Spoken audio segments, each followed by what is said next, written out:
ਗੱਲ ਪੰਜਾਬ ਦੀ ਮੰਚ ਵੱਲੋਂ ਚੰਡੀਗੜ੍ਹ ਵਿੱਚ ਵਿਸ਼ੇਸ਼ ਸਮਾਗਮ ਪੰਜਾਬ ਦੀ ਖੁਸ਼ਹਾਲੀ ਲਈ ਅਰਦਾਸ ਨਾਲ ਕੀਤੀ ਗਈ ਸ਼ੁਰੂਆਤ। ਬੰਦੀ ਸਿੰਘ ਪ੍ਰੋਫੈਸਰ ਭੁੱਲਰ ਦੀ ਰਿਹਾਈ ਪਟੀਸ਼ਨ ਦਿੱਲੀ ਦੇ ਸਜ਼ਾ ਸਮੀਖਿਆ ਬੋਰਡ ਵੱਲੋਂ 9ਵੀਂ ਵਾਰ ਰੱਦ। ਹਿੰਦੂ ਮੰਦਰ ਤੋਂ ਗੁਰਦੁਆਰਾ ਸਾਹਿਬ ਸਰੂਪ ਲਿਜਾਣ ਦੇ ਮਾਮਲੇ ਵਿੱਚ ਸਿੱਖਾਂ ਦੇ ਹੱਕ ਵਿੱਚ ਆਇਆ ਯੂਕੇ ਦੀ ਅਦਾਲਤ ਦਾ ਫੈਸਲਾ।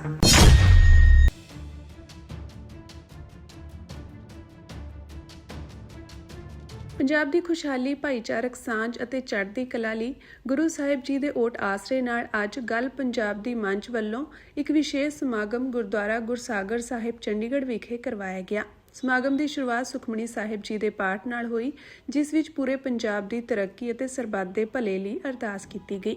ਇਸ ਮੌਕੇ ਮੰਚ ਦੀ ਚੇਅਰਮੈਨ ਬੀਬੀ ਚਰਨ ਕਮਲ ਕੌਰ ਨੇ ਆਏ ਹੋਏ ਮਹਿਮਾਨਾਂ ਦਾ ਸਵਾਗਤ ਕਰਦਿਆਂ ਕਿਹਾ ਕਿ ਗੱਲ ਪੰਜਾਬ ਦੀ ਇੱਕ ਅਜਿਹਾ ਪਲੇਟਫਾਰਮ ਹੈ ਜਿੱਥੇ ਪੰਜਾਬ ਦੇ ਦਰਦ ਨੂੰ ਸਮਝਣ ਅਤੇ ਸੁਲਝਾਉਣ ਵਾਲੇ ਲੋਕ ਇਕੱਠੇ ਹੋਏ ਹਨ। ਉਨ੍ਹਾਂ ਕਿਹਾ ਕਿ ਸਾਡਾ ਮਕਸਦ ਸਿਰਫ ਸਮੱਸਿਆਵਾਂ ਗਿਣਾਉਣਾ ਨਹੀਂ, ਬਲਕਿ ਸਮਾਜ ਦੇ ਹਰ ਵਰਗ ਨੂੰ ਨਾਲ ਲੈ ਕੇ ਹੱਲ ਕੇਂਦਰਿਤ ਗੱਲਬਾਤ ਸ਼ੁਰੂ ਕਰਨਾ ਹੈ। ਸਮਾਗਮ ਨੂੰ ਸੰਬੋਧਨ ਕਰਦਿਆਂ ਸਿੱਖ ਚਿੰਤਕ ਸਰਦਾਰ ਅਜੇਪਾਲ ਸਿੰਘ ਬਰਾੜ ਨੇ ਕਿਹਾ ਕਿ ਪੰਜਾਬ ਦੇ ਕੁਦਰਤੀ ਸਰੋਤਾਂ ਦੀ ਲੁੱਟ ਅਤੇ ਕੇਂਦਰੀ ਵਿਤਕਰੇ ਵਿਰੁੱਧ ਇੱਕ ਮਜ਼ਬੂਤ ਅਤੇ ਪਹਿਰੇਦਾਰ ਲੀਡਰਸ਼ਿਪ ਦੀ ਸਖਤ ਲੋੜ ਹੈ। ਉਨ੍ਹਾਂ ਕਿਹਾ ਕਿ ਪੰਜਾਬ ਦੀ ਹੋਂਦ ਨੂੰ ਬਚਾਉਣ ਲਈ ਸਾਨੂੰ ਸੋਹੜੀ ਸਿਆਸਤ ਤੋਂ ਉੱਪਰ ਉੱਠਣਾ ਪਵੇਗਾ। ਆਲ ਇੰਡੀਆ ਸਿੱਖ ਸਟੂਡੈਂਟਸ ਫੈਡਰੇਸ਼ਨ ਦੇ ਸਾਬਕਾ ਪ੍ਰਧਾਨ ਅਤੇ ਸ਼੍ਰੋਮਣੀ ਅਕਾਲੀ ਦਲ ਪੁਨਰ ਸੁਰਜੀਤ ਦੇ ਸੀਨੀਅਰ ਮੀਤ ਪ੍ਰਧਾਨ ਸਰਦਾਰ ਕਰਨੈਲ ਸਿੰਘ ਪੀਰ ਮੁਹੰਮਦ ਨੇ ਵਿਚਾਰ ਸਾਂਝੇ ਕਰਦਿਆਂ ਕਿਹਾ ਕਿ ਇਹ ਇੱਕ ਵਿਚਾਰ ਕੇਂਦਰਿਤ ਲੋਕ ਅੰਦੋਲਨ ਹੈ। ਉਹਨਾਂ ਨੌਜਵਾਨੀ ਨੂੰ ਅਪੀਲ ਕੀਤੀ ਕਿ ਉਹ ਪੰਜਾਬ ਦੇ ਭਵਿੱਖ ਦੀ ਵਾਗਡੋਰ ਸੰਭਾਲਣ ਲਈ ਅੱਗੇ ਆਉਣ। ਇਸ ਮੌਕੇ ਚੇਅਰਮੈਨ ਚਰਨ ਕਮਲ ਕੌਰ ਦੀ ਅਗਵਾਈ ਹੇਠ ਸਮਾਜ ਦੇ ਵੱਖ-ਵੱਖ ਖੇਤਰਾਂ ਵਿੱਚ ਮਹੱਤਵਪੂਰਨ ਯੋਗਦਾਨ ਪਾਉਣ ਵਾਲੀਆਂ ਸ਼ਖਸੀਅਤਾਂ ਨੂੰ ਸਨਮਾਨਿਤ ਕੀਤਾ ਗਿਆ। ਇਸ ਮੌਕੇ ਬੁਲਾਰਿਆਂ ਨੇ ਨੌਜਵਾਨਾਂ ਦੀ ਬੇਰੁਜ਼ਗਾਰੀ ਦੀ ਸਮੱਸਿਆ, ਨਸ਼ਿਆਂ ਦੀ ਸਮੱਸਿਆ ਅਤੇ ਖੇਤੀ ਸੰਕਟ ਨੂੰ ਹੱਲ ਕਰਨ ਲਈ ਲੋਕਾਂ ਦੀ ਭਾਗੀਦਾਰੀ ਅਤੇ ਸਾਂਝੀ ਸੋਚ ਤੇ ਜ਼ੋਰ ਦਿੱਤਾ। ਦੇਸ਼ ਦੀ ਤਰੱਕੀ ਵਿੱਚ ਪੰਜਾਬ ਦੇ ਯੋਗਦਾਨ ਨੂੰ ਅਣਡਿੱਠ ਕੀਤੇ ਜਾਣ ਅਤੇ ਰਾਜਧਾਨੀ ਦੇ ਮਸਲੇ ਵਰਗੀਆਂ ਚੁਣੌਤੀਆਂ ਤੇ ਗੰਭੀਰ ਚਿੰਤਾ ਜ਼ਾਹਰ ਕੀਤੀ ਗਈ। ਅਖੀਰ ਵਿੱਚ ਸਮੂਹ ਆਯੋਜਕਾਂ ਨੇ ਕਿਹਾ ਕਿ ਇਹ ਸਿਰਫ ਇੱਕ ਸਮਾਗਮ ਨਹੀਂ, ਸਗੋਂ ਪੂਰੇ ਪੰਜਾਬ ਵਿੱਚ ਸ਼ੁਰੂ ਹੋਣ ਵਾਲੇ ਇੱਕ ਵੱਡੇ ਸੰਵਾਦ ਦਾ ਪਹਿਲਾ ਕਦਮ ਹੈ। 2022 ਤੋਂ ਲੈ ਕੇ ਲਗਾਤਾਰ ਸਾਡੇ ਨਾਲ ਸਿੱਖਾਂ ਨਾਲ ਇਸ ਮਸਲੇ ਦੇ ਉੱਤੇ ਬੇਈਮਾਨੀ ਹੋ ਰਹੀ ਹੈ, ਭਾਵੇਂ ਉਹ ਕੇਜਰੀਵਾਲ ਸਰਕਾਰ ਦਿੱਲੀ ਦੇ ਵਿੱਚ ਰਹੀ ਜਾਂ ਹੋਰ ਸਰਕਾਰ ਕੋਈ ਰਹੀ। ਅੱਜ ਜਿਹੜੀ ਬੀਜੇਪੀ ਦੀ ਸਰਕਾਰ ਆ ਗਈ, ਪਰ ਪ੍ਰੋਫੈਸਰ ਭੁੱਲਰ ਸਾਹਿਬ ਦੇ ਮਸਲੇ ਤੇ ਸਾਰਿਆਂ ਨੇ ਸਾਡੇ ਨਾਲ ਬੇਈਮਾਨੀ ਕੀਤੀ ਹੈ। ਪ੍ਰੋਫੈਸਰ ਦਵਿੰਦਰਪਾਲ ਸਿੰਘ ਭੁੱਲਰ ਦੀ ਰਿਹਾਈ ਲਈ ਦਾਇਰ ਕੀਤੀ ਗਈ ਪਟੀਸ਼ਨ ਨੂੰ ਦਿੱਲੀ ਦੇ ਸਜ਼ਾ ਸਮੀਖਿਆ ਬੋਰਡ ਵੱਲੋਂ 9ਵੀਂ ਵਾਰ ਰੱਦ ਕੀਤੇ ਜਾਣ ਤੇ ਪੰਥ ਪ੍ਰਸਿੱਧ ਕਥਾਵਾਚਕ ਅਤੇ ਦਰਬਾਰੇ ਖਾਲਸਾ ਦੇ ਮੁੱਖ ਸੇਵਾਦਾਰ ਭਾਈ ਹਰਜਿੰਦਰ ਸਿੰਘ ਮਾਝੀ ਨੇ ਤਿੱਖੀ ਪ੍ਰਤੀਕਿਰਿਆ ਜ਼ਾਹਰ ਕੀਤੀ ਹੈ। ਭਾਈ ਮਾਝੀ ਨੇ ਕਿਹਾ ਕਿ ਸੰਨ 2022 ਵਿੱਚ ਫਗਵਾੜਾ ਵਿਖੇ ਬੰਦੀ ਸਿੰਘਾਂ ਸੰਬੰਧੀ ਹੋਈ ਇੱਕ ਮੀਟਿੰਗ ਦੌਰਾਨ ਭਾਜਪਾ ਦੇ ਕੇਂਦਰੀ ਮੰਤਰੀ ਗਜੇਂਦਰ ਸ਼ੇਖਾਵਤ ਨੇ ਦਿੱਲੀ ਦੀ ਕੇਜਰੀਵਾਲ ਸਰਕਾਰ ਦਾ ਹਵਾਲਾ ਦਿੰਦਿਆਂ ਪ੍ਰੋਫੈਸਰ ਭੁੱਲਰ ਦੀ ਰਿਹਾਈ ਸੰਬੰਧੀ ਬੇਵਸੀ ਜ਼ਾਹਰ ਕੀਤੀ ਸੀ। ਪਰ 23 ਦਸੰਬਰ 2025 ਨੂੰ ਸਜ਼ਾ ਸਮੀਖਿਆ ਬੋਰਡ ਦੀ ਹੋਈ ਮੀਟਿੰਗ ਵਿੱਚ 51 ਉਮਰ ਕੈਦੀਆਂ ਦੇ ਕੇਸ ਵਿਚਾਰੇ ਗਏ, ਜਿਨ੍ਹਾਂ ਵਿੱਚੋਂ 26 ਵਿਅਕਤੀਆਂ ਦੀ ਰਿਹਾਈ ਦੇ ਆਦੇਸ਼ ਜਾਰੀ ਕੀਤੇ ਗਏ ਹਨ। ਉਨ੍ਹਾਂ ਦੱਸਿਆ ਕਿ ਇਹਨਾਂ 26 ਵਿਅਕਤੀਆਂ ਵਿੱਚੋਂ ਬਹੁਤਿਆਂ ਨੇ 20 ਸਾਲ ਤੋਂ ਵੀ ਘੱਟ ਸਮੇਂ ਦੀ ਉਮਰ ਕੈਦ ਕੱਟੀ ਹੈ, ਜਦਕਿ ਪ੍ਰੋਫੈਸਰ ਦਵਿੰਦਰਪਾਲ ਸਿੰਘ ਭੁੱਲਰ ਪਿਛਲੇ ਕਰੀਬ 33 ਸਾਲਾਂ ਤੋਂ ਕੈਦ ਵਿੱਚ ਹਨ। ਇਸ ਦੇ ਬਾਵਜੂਦ ਉਨ੍ਹਾਂ ਦੀ ਪਟੀਸ਼ਨ ਨੂੰ ਮੁੜ ਰੱਦ ਕਰਨਾ ਘੋਰ ਅਨਿਆਏ ਹੈ। ਭਾਈ ਮਾਝੀ ਨੇ ਕਿਹਾ ਕਿ ਅੱਜ ਦਿੱਲੀ ਵਿੱਚ ਭਾਜਪਾ ਦੀ ਸਰਕਾਰ ਹੋਣ ਦੇ ਬਾਵਜੂਦ ਵੀ ਸਜ਼ਾ ਸਮੀਖਿਆ ਬੋਰਡ ਵੱਲੋਂ ਪ੍ਰੋਫੈਸਰ ਭੁੱਲਰ ਦੀ ਰਿਹਾਈ ਤੋਂ ਇਨਕਾਰ ਕਰਨਾ ਭਾਜਪਾ ਦੀ ਸਿੱਖ ਵਿਰੋਧੀ ਮਾਨਸਿਕਤਾ ਨੂੰ ਇੱਕ ਵਾਰ ਫਿਰ ਬੇਨਕਾਬ ਕਰਦਾ ਹੈ। ਉਨ੍ਹਾਂ ਭਾਜਪਾ ਵਿੱਚ ਸ਼ਾਮਲ ਅਜਿਹੇ ਸਿੱਖ ਆਗੂਆਂ ਨੂੰ ਵੀ ਸਲਾਹ ਦਿੱਤੀ ਕਿ ਜੋ ਪਿਛਲੇ ਸਮੇਂ ਵਿੱਚ ਕੇਜਰੀਵਾਲ ਸਰਕਾਰ ਨੂੰ ਇਸ ਮਸਲੇ ਤੇ ਘੇਰਦੇ ਰਹੇ, ਉਹ ਅੱਜ ਇਸ ਮਸਲੇ ਤੇ ਚੁੱਪ ਕਿਉਂ ਸਾਧੇ ਹੋਏ ਹਨ। ਅੰਤ ਵਿੱਚ ਭਾਈ ਹਰਜਿੰਦਰ ਸਿੰਘ ਮਾਝੀ ਨੇ ਸਮੁੱਚੀ ਸਿੱਖ ਕੌਮ ਨੂੰ ਅਪੀਲ ਕੀਤੀ ਕਿ ਬੰਦੀ ਸਿੰਘਾਂ ਸਮੇਤ ਸਾਰੇ ਕੌਮੀ ਮਸਲਿਆਂ ਤੇ ਇਕਜੁੱਟ ਹੋ ਕੇ ਆਪਣੀ ਆਵਾਜ਼ ਬੁਲੰਦ ਕੀਤੀ ਜਾਵੇ। ਦੁਨੀਆ ਭਰ ਵਿੱਚ ਵਸਦੇ ਹੋਏ ਸਿੱਖਾਂ ਲਈ ਬੇਹੱਦ ਦੁਖਦਾਇਕ ਤੇ ਅਫਸੋਸਜਨਕ ਖਬਰ ਹੈ ਕਿ ਪ੍ਰੋਫੈਸਰ ਦਵਿੰਦਰਪਾਲ ਸਿੰਘ ਭੁੱਲਰ ਦੀ ਰਿਹਾਈ ਦੀ ਫਾਈਲ ਨੂੰ ਸੈਂਟੈਂਸ ਰਿਵਿਊ ਬੋਰਡ ਦਿੱਲੀ ਨੇ 9ਵੀਂ ਵਾਰ ਫਿਰ ਰੱਦ ਕਰ ਦਿੱਤਾ ਹੈ। ਸੰਨ 2019 ਤੋਂ ਲੈ ਕੇ ਲਗਾਤਾਰ 9ਵੀਂ ਵਾਰ ਉਹਨਾਂ ਦੀ ਫਾਈਲ ਨੂੰ ਰਿਜੈਕਟ ਕਰ ਦਿੱਤਾ ਗਿਆ, ਰਿਹਾਈ ਦੀ ਫਾਈਲ ਨੂੰ। ਹਾਲਾਂਕਿ 23 ਦਸੰਬਰ ਸੰਨ 2025 ਨੂੰ ਜਿਹੜੀ ਬੋਰਡ ਦੀ ਮੀਟਿੰਗ ਹੋਈ ਹੈ, ਇਸ ਮੀਟਿੰਗ ਦੇ ਵਿੱਚ 51 ਵਿਅਕਤੀਆਂ ਦੀਆਂ ਐਪਲੀਕੇਸ਼ਨ ਦੇ ਉੱਤੇ ਵਿਚਾਰ ਹੋਈ ਹੈ। 51 ਦੇ ਵਿੱਚੋਂ 26 ਵਿਅਕਤੀਆਂ ਦੀ ਰਿਹਾਈ ਦੇ ਆਦੇਸ਼ ਹੋਏ ਨੇ। ਜਿਨ੍ਹਾਂ ਦੀ ਰਿਹਾਈ ਦੇ ਆਦੇਸ਼ ਨੇ, ਉਹਨਾਂ ਵਿੱਚੋਂ ਬਹੁਤੇ ਉਹ ਨੇ ਜਿਨ੍ਹਾਂ ਨੇ 20 ਸਾਲ ਤੋਂ ਵੀ ਘੱਟ ਉਮਰ ਜਿਹੜੀ ਹੈਗੀ ਹੈ ਜੇਲ੍ਹਾਂ ਵਿੱਚ ਲੰਘਾਈ ਹੈ, ਜਿਨ੍ਹਾਂ ਦੀ ਸਜ਼ਾ ਅਜੇ 20 ਸਾਲ ਵੀ ਪੂਰੀ ਨਹੀਂ ਹੋਈ, ਉਹਨਾਂ ਨੂੰ ਛੱਡਿਆ ਜਾ ਰਿਹਾ ਹੈ। ਦੂਜੇ ਪਾਸੇ ਪ੍ਰੋਫੈਸਰ ਭੁੱਲਰ ਸਾਹਿਬ ਪਿਛਲੇ ਕਰੀਬ 33 ਸਾਲ ਤੋਂ ਜੇਲ੍ਹ ਦੇ ਵਿੱਚ ਬੰਦ ਨੇ ਔਰ ਮਾਨਸਿਕ ਤੌਰ ਤੇ ਵੀ ਉਹ ਪਰੇਸ਼ਾਨੀਆਂ ਦਾ ਸਾਹਮਣਾ ਕਰ ਰਹੇ ਨੇ, ਪਰ ਉਹਨਾਂ ਨੂੰ ਛੱਡਿਆ ਨਹੀਂ ਜਾ ਰਿਹਾ। ਮੈਂ ਤੁਹਾਡੇ ਧਿਆਨ ਵਿੱਚ ਲਿਆਉਣਾ ਚਾਹੁੰਦਾ ਕਿ ਸਨ 2022 ਦੇ ਵਿੱਚ ਵਿਧਾਨ ਸਭਾ ਚੋਣਾਂ ਮੌਕੇ ਵੀ ਅਸੀਂ ਦਰਬਾਰੇ ਖਾਲਸਾ ਜਥੇਬੰਦੀ ਵੱਲੋਂ ਬਹੁਤ ਸਾਰੇ ਸਹਿਯੋਗੀ ਸੱਜਣਾਂ ਨਾਲ ਰਲ ਕੇ ਉਸ ਵੇਲੇ ਮੁਹਿੰਮ ਛੇੜੀ ਸੀਗੀ। ਜਦੋਂ ਕੇਜਰੀਵਾਲ ਗਵਰਨਮੈਂਟ ਸੀ ਦਿੱਲੀ ਦੇ ਵਿੱਚ, ਤਾਂ ਉਸ ਵੇਲੇ ਕੇਂਦਰੀ ਮੰਤਰੀ ਗਜੇਂਦਰ ਸ਼ੇਖਾਵਤ ਜੀ ਦੇ ਨਾਲ ਵੀ ਇੱਕ ਮੀਟਿੰਗ ਹੋਈ ਸੀ, ਜਿਹਦੇ ਵਿੱਚ ਭਾਈ ਜਗਤਾਰ ਸਿੰਘ ਹਵਾਰਾ ਦੇ ਧਰਮ ਦੇ ਪਿਤਾ ਜੀ ਬਾਪੂ ਗੁਰਚਰਨ ਸਿੰਘ ਜੀ, ਐਡਵੋਕੇਟ ਜਸਪਾਲ ਸਿੰਘ ਮੰਝਪੁਰ ਸਾਹਿਬ ਸਮੇਤ ਬਹੁਤ ਸਾਰੇ ਜ਼ਿੰਮੇਵਾਰ ਸੱਜਣ ਉੱਥੇ ਸ਼ਾਮਲ ਸੀ।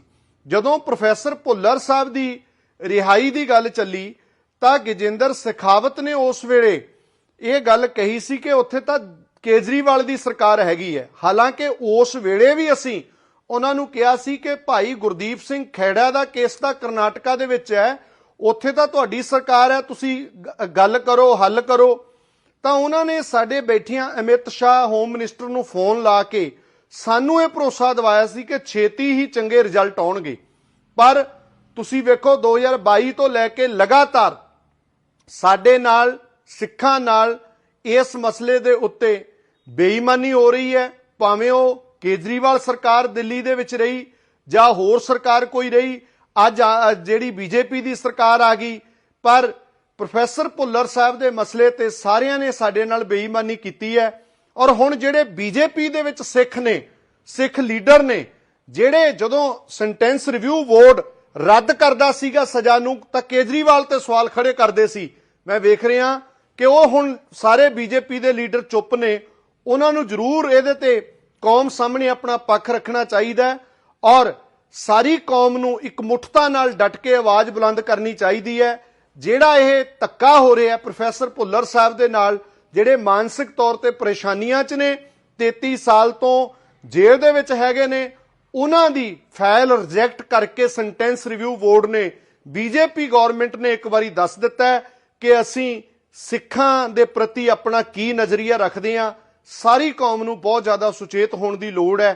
ਗੁਰੂ ਸਾਹਿਬ ਬਖਸ਼ਿਸ਼ ਕਰਨ, ਹੁਕਮਰਾਨਾਂ ਨੂੰ ਸਮੱਤ ਬਖਸ਼ਣ ਤੇ ਕੌਮ ਨੂੰ ਇਕਮੁੱਠਤਾ ਬਖਸ਼ਣ, ਤਾਂ ਜੋ ਅਸੀਂ ਆਪਣੇ ਕੌਮੀ ਮਸਲੇ ਜਿਹੜੇ ਨੇ ਵਿਸ਼ਵ ਪੱਧਰ ਤੇ ਏਕਤਾ ਨਾਲ ਉਠਾ ਸਕੀਏ।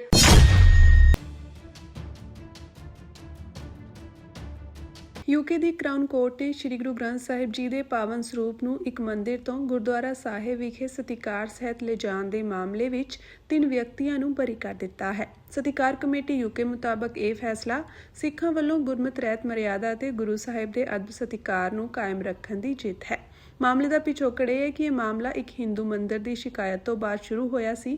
ਸਿੱਖ ਜਥੇਬੰਦੀਆਂ ਨੇ ਉਕਤ ਸਥਾਨ ਤੇ ਮਰਿਆਦਾ ਦੀ ਉਲੰਘਣਾ ਤੇ ਬੇਅਦਬੀ ਦੇ ਗੰਭੀਰ ਖਦਸ਼ੇ ਜਤਾਏ ਸਨ, ਜਿਸ ਕਾਰਨ ਗੁਰੂ ਸਾਹਿਬ ਦੇ ਸਰੂਪ ਨੂੰ ਉੱਥੋਂ ਸਤਿਕਾਰ ਸਹਿਤ ਗੁਰਦੁਆਰਾ ਸਾਹਿਬ ਲਿਆਂਦਾ ਗਿਆ ਸੀ। 7 ਦਿਨਾਂ ਤੱਕ ਚੱਲੇ ਮੁਕੱਦਮੇ ਤੋਂ ਬਾਅਦ ਅਦਾਲਤ ਨੇ 3 ਵਿਅਕਤੀਆਂ ਨੂੰ ਸਾਰੇ ਦੋਸ਼ਾਂ ਤੋਂ ਬੇਕਸੂਰ ਕਰਾਰ ਦਿੱਤਾ ਹੈ।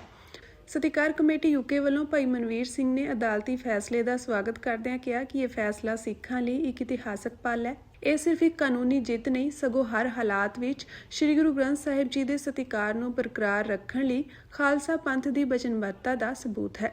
ਉਨ੍ਹਾਂ ਕਿਹਾ ਕਿ ਅਦਾਲਤੀ ਕਾਰਵਾਈ ਦੌਰਾਨ ਸਿੱਖ ਸੰਗਤਾਂ ਨੇ ਵੱਡੀ ਗਿਣਤੀ ਵਿੱਚ ਇਕੱਤਰ ਹੋ ਕੇ ਪਾਠ, ਸਿਮਰਨ ਅਤੇ ਲੰਗਰ ਦੀ ਸੇਵਾ ਕੀਤੀ। ਕਮੇਟੀ ਨੇ ਕਿਹਾ ਕਿ ਸੰਗਤ ਦੀ ਏਕਤਾ ਅਤੇ ਅਰਦਾਸਾਂ ਨੇ ਹੀ ਇਸ ਕਾਨੂੰਨੀ ਲੜਾਈ ਵਿੱਚ ਬਲ ਬਖਸ਼ਿਆ। ਇਸ ਫੈਸਲੇ ਨੂੰ ਗੁਰੂ ਸਾਹਿਬ ਦੇ ਸਤਿਕਾਰ ਦੀ ਰਾਖੀ ਲਈ ਇੱਕ ਮਹੱਤਵਪੂਰਨ ਕਾਨੂੰਨੀ ਮਾਨਤਾ ਵਜੋਂ ਦੇਖਿਆ ਜਾ ਰਿਹਾ ਹੈ।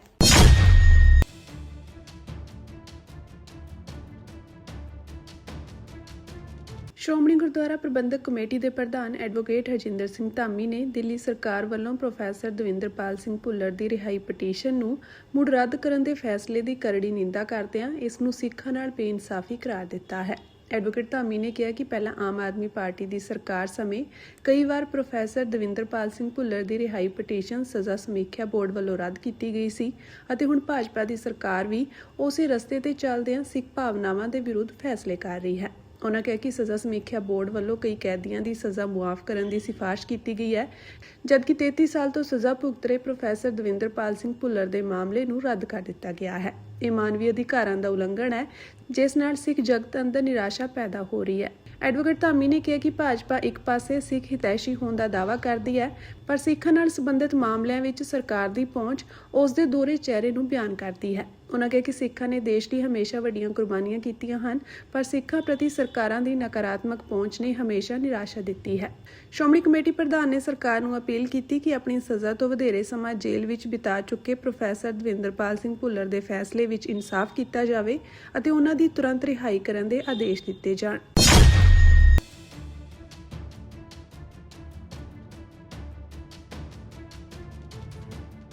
ਭਾਈ ਜਗਤਾਰ ਸਿੰਘ ਹਵਾਰਾ ਦੀ ਜੇਲ੍ਹ ਤਬਦੀਲੀ ਦੇ ਮਾਮਲੇ ਵਿੱਚ ਅੱਜ ਸੁਪਰੀਮ ਕੋਰਟ ਵਿੱਚ ਅਹਿਮ ਸੁਣਵਾਈ ਹੋਣ ਜਾ ਰਹੀ ਹੈ। ਤਿਹਾੜ ਜੇਲ੍ਹ ਦਿੱਲੀ ਤੋਂ ਭਾਈ ਹਵਾਰਾ ਨੂੰ ਪੰਜਾਬ ਦੀ ਕਿਸੇ ਜੇਲ੍ਹ ਵਿੱਚ ਤਬਦੀਲ ਕਰਨ ਸੰਬੰਧੀ ਅਰਜ਼ੀ ਸੁਪਰੀਮ ਕੋਰਟ ਵਿੱਚ ਦਾਖਲ ਕੀਤੀ ਗਈ ਹੈ। ਇਸ ਅਰਜ਼ੀ ਵਿੱਚ ਦਲੀਲ ਦਿੱਤੀ ਗਈ ਹੈ ਕਿ ਭਾਈ ਜਗਤਾਰ ਸਿੰਘ ਹਵਾਰਾ ਦਾ ਪਰਿਵਾਰ ਵਕੀਲ ਅਤੇ ਸਹਾਇਕ ਨੈਟਵਰਕ ਪੰਜਾਬ ਵਿੱਚ ਹੈ, ਜਿਸ ਕਾਰਨ ਉਹਨਾਂ ਨੂੰ ਤਿਹਾੜ ਜੇਲ੍ਹ ਵਿੱਚ ਰੱਖਣਾ ਪ੍ਰਸ਼ਾਸਨਿਕ ਅਤੇ ਮਨੁੱਖੀ ਪੱਖੋਂ ਮੁਸ਼ਕਲਾਂ ਪੈਦਾ ਕਰ ਰਿਹਾ ਹੈ।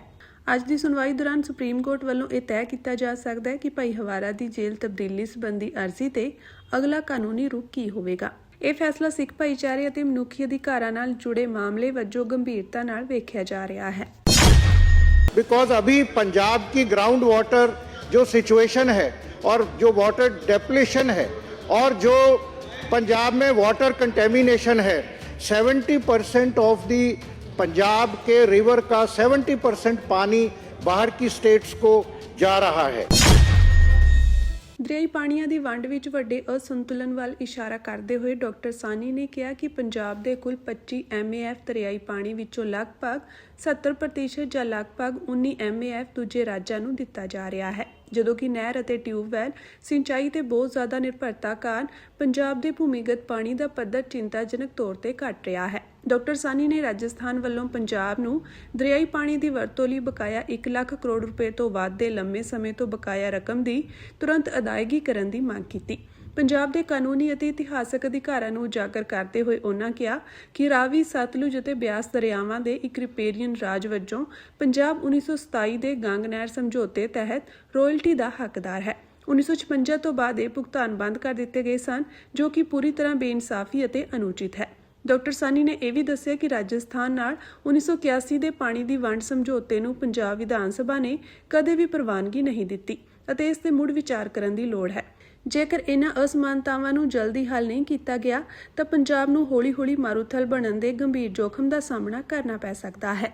स्टेट ऑफ पंजाब और स्टेट ऑफ बीकानेर में 1927 में सतलुज वाटर जो संबंध हुआ, एग्रीमेंट हुआ, ऑन पे राजस्थान को अधिकार दिया गया पानी यूज करने का ऑन पेमेंट ऑफ सीनोरेज।